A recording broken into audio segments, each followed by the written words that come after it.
Trigonometry has many applications.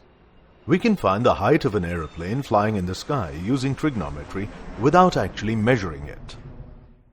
Trigonometry helps us to find heights like this without actually measuring them.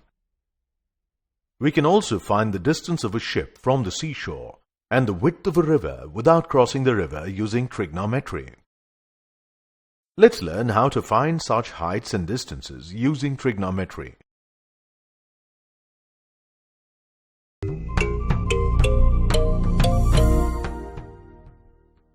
Tony is looking at an aeroplane from the ground.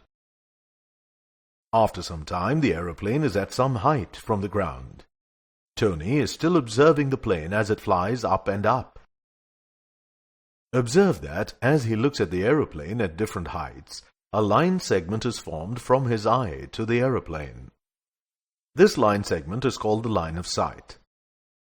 The angle made here with the horizontal line is called the angle of elevation. The angle of elevation of a point viewed is the angle formed by the line of sight with the horizontal line when the point being viewed is above the horizontal level. Here are some more examples of angle of elevation. The angle made by an observer with the horizon when he looks at a kite in the sky and the top of a building are other examples of angles of elevation.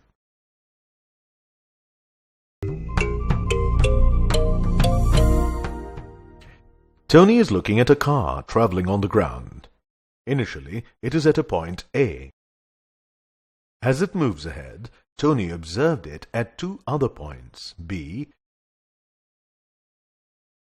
and C.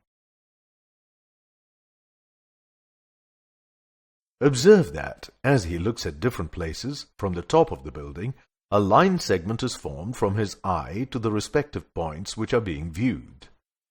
This line segment is called the line of sight. And the angle made here with the horizontal line is called the angle of depression.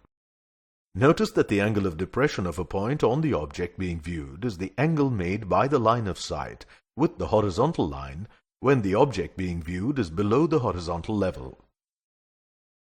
Here are some more examples of angle of depression. Observe that the objects being viewed are below the horizontal level.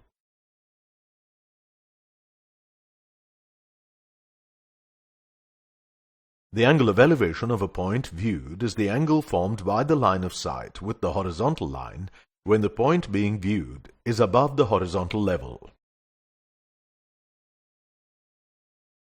Notice that the angle of depression of a point on the object being viewed is the angle made by the line of sight with the horizontal line when the object being viewed is below the horizontal level.